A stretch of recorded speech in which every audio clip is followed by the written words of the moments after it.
69 BPSC की तैयारी करने वाले सभी उम्मीदवारों को मैं एक बात बता देता हूं कि आपके पास जो भी समय बचे हुए हैं वो बहुत कम समय है।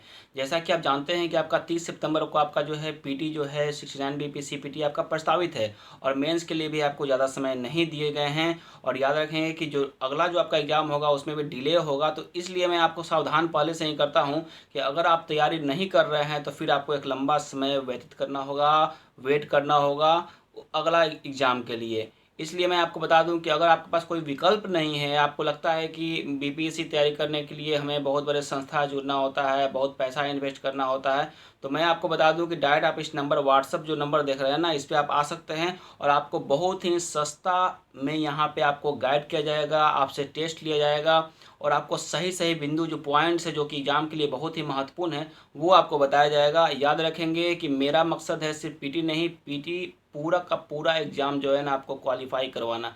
पीटी हो गया, मेंस हो गया, इंटरव्यू हो गया, ये सब में मतलब आपका मेंस के लिए आपका जो लेखन कला है उसे ये बेहतर करना मेरा प्राथमिकता जो होता है वो मेंस ही है, क्योंकि मैं चाहता हूँ कि सिविल सेवा का छात्र करने वाले जो छात्र होते हैं ना बहुत ज़्यादा मार्केट में भटकते हैं। पता है क्यों?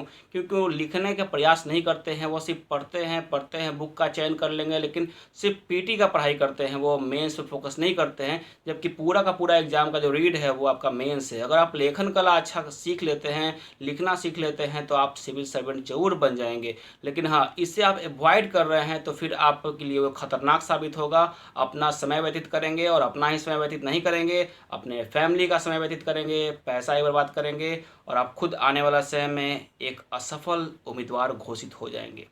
आज आपको मैं बताता हूं फ्रेंड कि अगर आप बीपीएससी की तैयारी कर रहे हैं तो इस नंबर के व्हाट्सएप पे आएँ और हमसे जुड़े एक सस्ता विकल्प के तौर पे। इससे सस्ता आपको कहीं नहीं मिलेगा और यहाँ पे एकदम सही आपको गाइडेंस किया जाता है, कहीं आपको भटकाया नहीं जाता है। जो इम्पोर्टेंट पॉइंट है वो आपको बताया जाता है, उससे आपको टेस्ट लिया जाता है, जो भी कमियां होता है वो बताया जाता है। लेखन कला में आपको बैलेंस कैसे करना है, कैसे आपको लिखना है, ये बताया जाता है आपको। तो आपके लिए ये बहुत ही फ़ायदेमंद है। मैं बार बार बोल रहा हूँ, जब समय आपका गुजर जाएगा फिर कहीं के आप नहीं रहेंगे, एक कीमती समय आपका बर्बाद हो जाएगा। आज और अभी से आप सावधान हो जाइए और अपना तैयारी में धार दीजिए और अच्छे से तैयारी कीजिए। मैं बार बार बोलता हूँ कि जिनके पास कोई विकल्प नहीं है, कोई साधन नहीं है, वो हमसे डायरेक्ट जुड़ सकते हैं। याद रखेंगे, समय जब आपका ख़त्म हो जाएगा तो फिर मैं भी नहीं बोलूँगा और फिर आप सोचते रह जाएंगे और एग्ज़ाम में जाकर डिस्क्वालीफाई हो जाएंगे। क्योंकि अभी आपके पास जो समय बचा हुआ है ये बहुत ही कीमती समय है, बहुत ही कीमती समय है। इस समय को समझिए। अगर आप इस समय को समझ लिए और अच्छा से आपको गाइडेंस मिल गया तो आप जरूर सिविल सर्वेंट बन जाएंगे। मेरा जो मकसद है वो सिर्फ प्रीलिम्स नहीं है, मेरा जो प्राथमिकता है वो आपका लेखन कला, राइटिंग स्किल को सुधारना है, मेंस को अच्छा करना है। पीटी जो है उसके बाद आप निसंदेह आराम से निकाल लेंगे। जब आप सोच लेंगे लेवल इसका जब आपका ऊपर चला जाएगा ना, तो पीटी को जाकर आप आराम से फोड़ के आएंगे। क्योंकि अपने पहले ही मैं बताया हूँ, common sense are very uncommon. जिसके पास कॉमन सेंस रहेगा वो एग्ज़ाम जरूर क्रैक करेगा। मेरे बातों को थोड़ा ध्यान सुनिएगा, नहीं तो आपके माता पिता का पैसा जो है वो बर्बाद होगा, अपना भी आप समय बर्बाद कर लेंगे और बाद में असफल उम्मीदवार घोषित हो जाएंगे।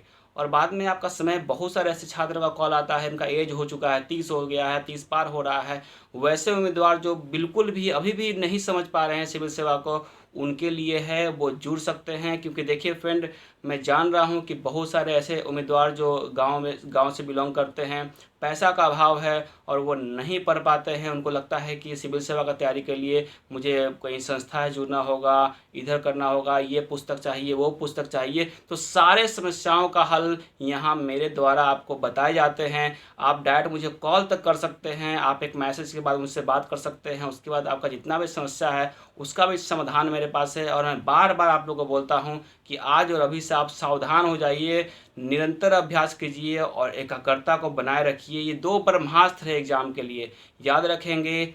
आप मेरे द्वारा जो भी बिंदु दिए जाते हैं और टेस्ट को अगर आप फॉलो करते हैं और टेस्ट में जितना मैं नंबर बताता हूँ उतना नंबर आपका आ रहा है। अभी सुपर 30 चल रहा था, इसमें बदलाव किया गया है, अब सुपर 100 चलेगा और उसके बाद सुपर 150 चलेगा।